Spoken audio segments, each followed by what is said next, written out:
Hello, thanks very much for having me. I joined Twitter about a year ago in Australia. We launched our Sydney office officially back in September, so it's great to come up and talk to you. Thanks for giving me the opportunity. I've got a couple of things to talk to you. I've got far too much in here and I speak quite quickly, so as I said, I don't get a chance to come up very often, so I'm just going to rattle through it and then stop me when it gets too much. I want to talk to you about a couple of things. I want to talk to you about how we talk about Twitter at Twitter. I want to talk about something called planning for the moment, how you guys can create more engaging campaign that tap into what Twitter's all about, which is that sort of real-time opportunity. I want to touch on the advertising side of things, how you can make your content go further and faster, and then I want to leave you with a couple of tips around how you can get more out of your tweets. All right. I think we're all pretty much on the same page. I don't need to cover off the basic terminology. Lauren did a great job of describing a hashtag. One thing I'll add is a hashtag is how we organize information on Twitter. And that's so important because Twitter gets referred to as a social network a lot. In reality, it's more of an information network. There's no obligation to follow your friends, the people you went to school with, your colleagues. Twitter's all about connecting with your interests, following your passions, follow the hashtags, the people who inspire you the most. Facebook's for people you used to be friends with, Twitter's for people you wish you were friends with. And the key thing here is the follow and follower. That you don't need to accept someone to follow you. You can subscribe to anyone in the world's tweets you want to do. And that gives you this amazing level of access. And that's why we get all these, we call them only on Twitter moments. But I think you guys are pretty comfortable with the rest. So these are the sort of 4 pillars that we stand behind at Twitter. This is what everything we do. It's the fact that we're public, we're conversational, we're distributed, and we're live. And when you look at our other competitors, people moving in the same space, they can probably pull out 1 or 2 of these, but when Twitter is so powerful is when all 4 of these work together. And I'll talk you through what I mean. Twitter's live. There's no approval time. There's like Instagram, there's no algorithm, there's no edge rank that determines who sees what. As soon as you publish a tweet, it's out there, it's discoverable. We had someone in San Francisco recently who read about an earthquake before they felt it. Their friend tweeted about it in LA, they checked their phone, they saw that there had been an earthquake, and they felt that earthquake pass through the city. Well, you probably remember this, it was about 8 years ago now, and this was the sort of advent of citizen journalism. This was the time that we flipped the tables. That it used to be that a very small percentage of people had a huge amount of power. They ran TV channels, they ran radio channels. Suddenly this opportunity came apart that the general public, armed with a smartphone and Twitter, could get to these events faster, and that information can move incredibly quickly. And the thing about this is the guy who took this photo when he was on the ferry going to pick up the plane that landed in the Hudson, he only had 50 followers. But some of his followers had 1,000 followers, and some of those 1,000 followers had 1,000 more followers. And that's how information can percolate incredibly quickly through the network. It's conversational. There aren't many places you'll get the South Sydney fullback retweeting Russell Crowe message that he sent to Snoop Dogg asking about getting the jersey. And this is the sort of power of Twitter, that all these different worlds suddenly gets collided together in a very public conversation. We had Mike Tyson finally apologize to Evander Holyfield about biting his ear. We had Vladimir Putin wishing Bill Clinton a happy birthday. We had an English rugby player apologizing to the Prime Minister for putting 2 fingers up behind his head during the official photo. All these different worlds and experiences suddenly brought together on this one platform. It's very public. You saw this was, until very recently, was the most retweeted tweet of all time. This is how Obama declared he got 4 more years. He didn't go to his press service, he didn't go to his website, he didn't go to any news reporters, he tweeted about it. And then this happened. So right now, I'm going to take a picture of us, and then we'll see if we can break the record for the most retweets. Okay. And then, yeah, you should get in here too, Julia. Lean in. Channing, if you can get in also. Channing. Bradley, will you come? No, I want you in it. Jennifer, come in also. I'll take it. Brad, get in here. I'll take it. No, I'm doing it. Angie, Lupita. All right. Okay, wait. Oh, sorry. Okay, good. Wait, This way. If we wanted Wait a to be minute. retweeted this many times. Meryl. Drop a boob. Somebody drop a boob. Meryl, Want me to do it? Here, I'll do it. no, Meryl, can you take it, Meryl? Drop a boob. Meryl, can you take it? I can't get everybody in here. Don't we All fight right, I got a boob. Just- I got a boob. my arm Okay. further? Your arm. All right. My arm goes way. All right. My arm's definitely There we go. better. Okay. That's it. Hey, that's good. Look at us. Ready? Nice. Oh, yes! We did it! Oh, I've never tweeted before. Retweeted! Retweets in a history. And unfortunately, it's pretty much company policy now, so give me a wave out there. That's awful. And it didn't work out quite so well for everyone. Poor little Liza Minnelli there, so close, so close. But this is the idea of Twitter being widely distributed. That one tweet, in the same instant that it happened, was suddenly embedded on 13,000 different websites. And this is the power of Twitter that people often forget about. That even if you're not on the platform, which a couple of you said you weren't, you will have seen this tweet. You would have seen it on a newspaper. You would have seen it on a newspaper website. You would have seen it on the news. And this is the idea of being able to contact all these people who aren't even on the platform. It was retweeted 2.4 million times on the night. It's up to 3.8 million now, which meant that 8.1 million people saw that one bit of information in that same instant. And it was seen 32 million times that night. In the 12 hours in the lead up to the awards and the 12 hours afterwards, hashtag Oscars was seen 3 billion times. And I know not everyone has this canvas. I know everyone has Ellen and the Oscars to work behind, but it just shows you if you get your information out to the right people in the first instance, they can push it further and faster than you'd ever dream. And the final bit I want to talk about, how we talk about it, is mobile. This slightly scary statistic plays right into our hands, literally, because everything we do is built for mobile first. Everything we do, from the content, from the advertising, from the development, from the production side, everything is mobile first. And 73% of all Twitter access in Australia is done via a mobile device. So I want to talk about brands on Twitter, and this is the sort of differentiating point that we have. That we believe that brands now have target moments rather than target markets. People have so many moments on the platform. They follow people, they tweet about things, they search for information, and these are all really targetable, tangible moments. And we think it's far more powerful to talk to someone based on what they've just shown us or touched digitally rather than an assumed demographic. Just because we know their age and where they live and how much they earn, that doesn't mean anything. And we don't actually ask for any of that. If any of you have signed up recently, you probably remember we only ask you for your name, your @handle, and your email address, and the rest of what we learn about you is based on how you behave on the platform. And there's sort of two sides to Twitter. There's live events, when Twitter becomes a soundtrack, when people are watching behind the scenes, when they're watching the hashtag Breaking Bad finale, when they're watching the NFL or NRL sort of unroll. And this is when people are most leaned into the platform. This is when they're most engaged because they're opting in for extra information. This is sweet. I'm just going to leave this up here for a little bit. Too soon? No? Too soon?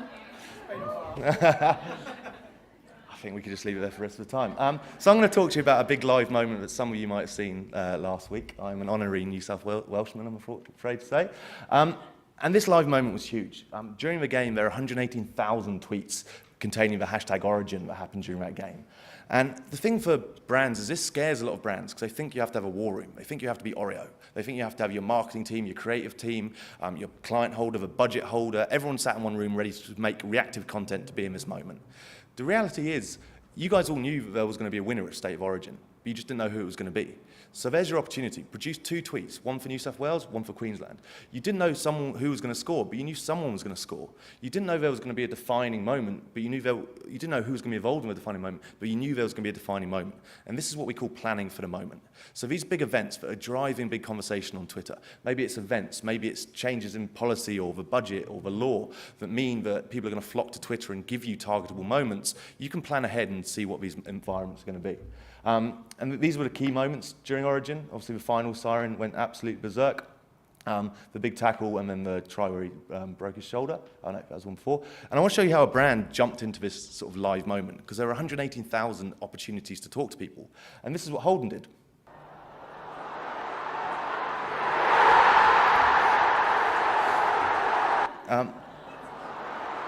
And again, probably not the most polished sort of finishing, but it was in the moment. And it wasn't going out and talking to everyone on Twitter. It was just talking to people who were talking about Origin or following one of the handles. And that shows how you can sort of plan for the moment and be there when people are most receptive.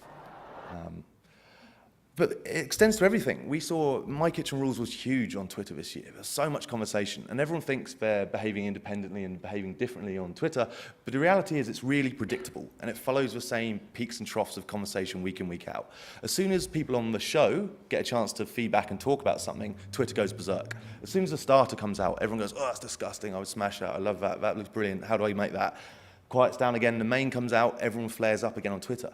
So something like when they were hosting in Queensland. You know there was going to be extra talk about Queensland. There was probably going to be shrimps involved. There was probably going to be some meat involved. You knew these moments were going to happen around Queensland when they were up here. So by creating your content that's ready to respond to these different peaks, you can plan and very much be part of that moment.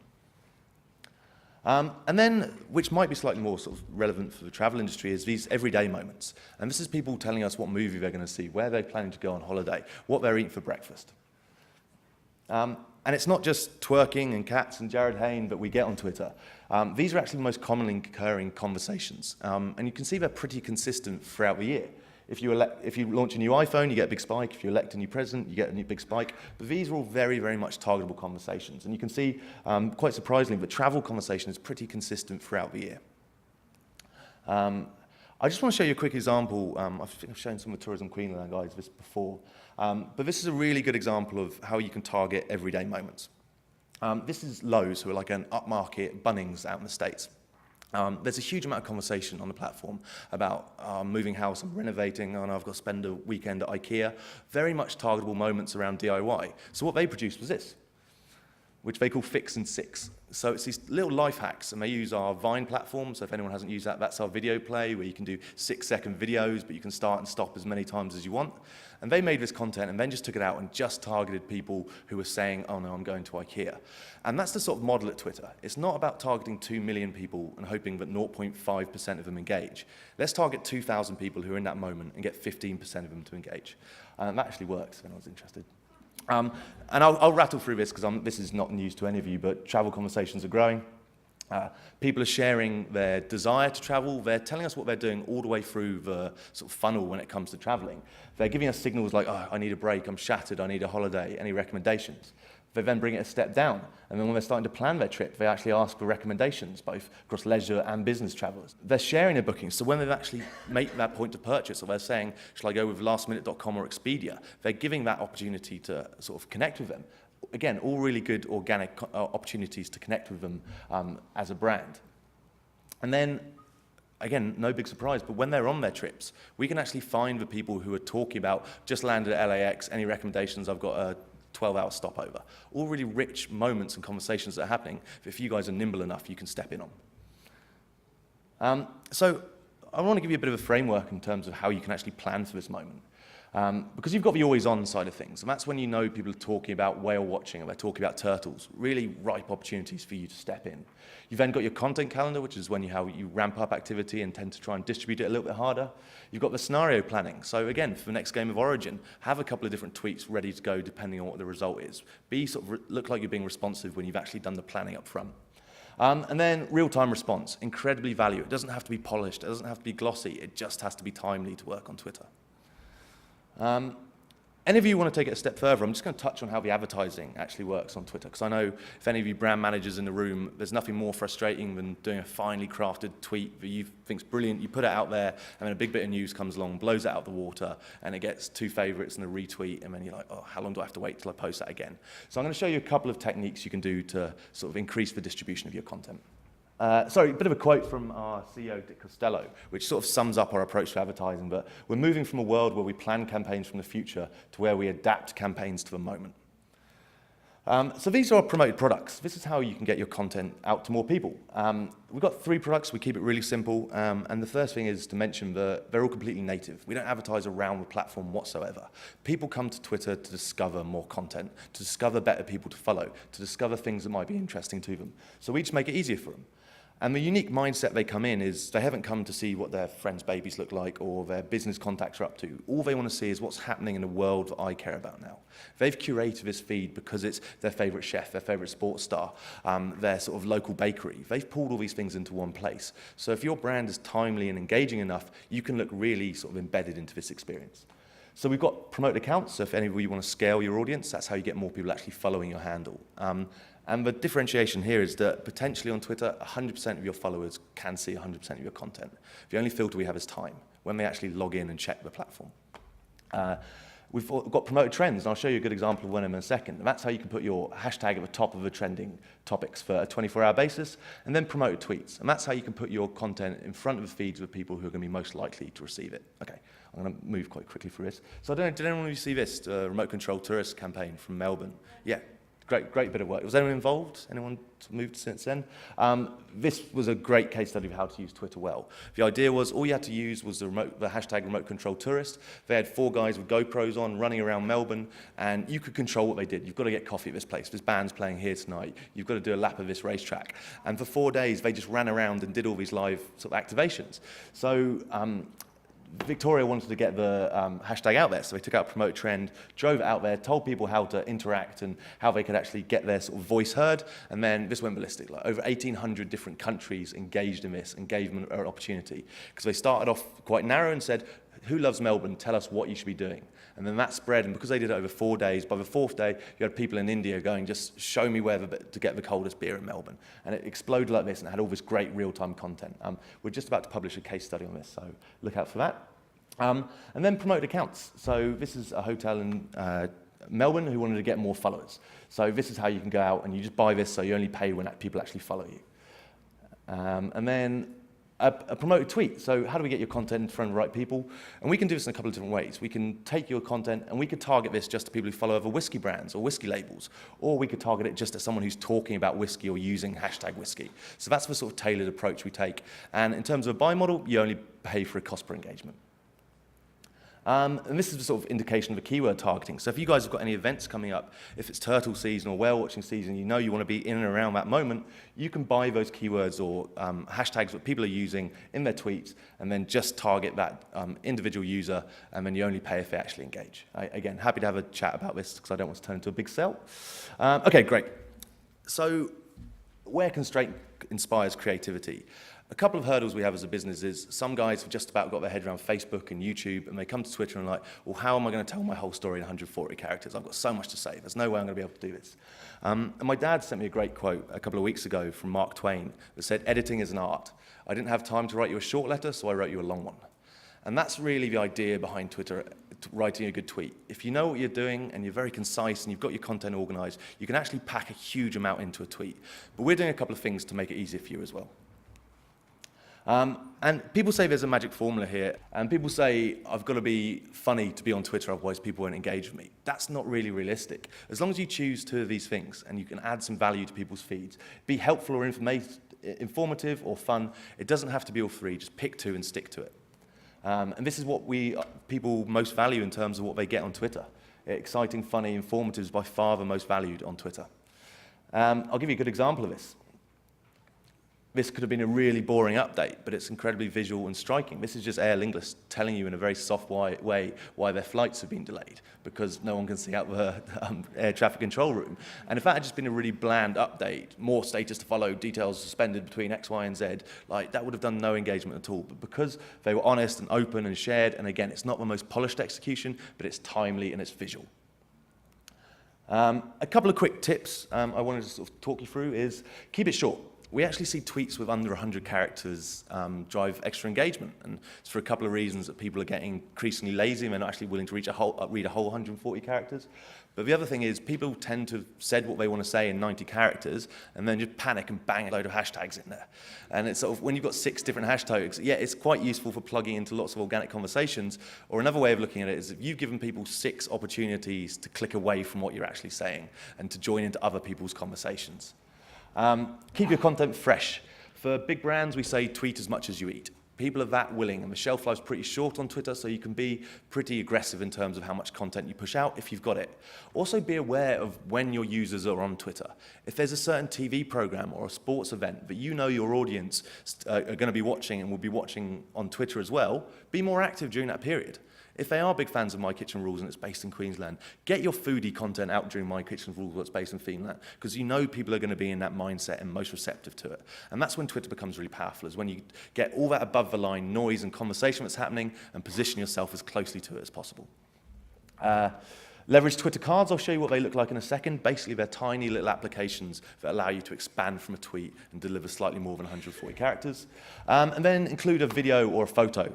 We've seen a massive spike in engagements since we launched, we call them inline photos. So now, any image you directly upload into Twitter will preview in Twitter. It gives you a little bit more sort of real estate in the timeline, and we also see a massive spike in engagements, especially retweets, which is when it gets really, really powerful. And it can mean your tweets, no name on this, but it means your tweet can go from this, unfortunately the Instagram link is broken, and then suddenly it can start looking like this.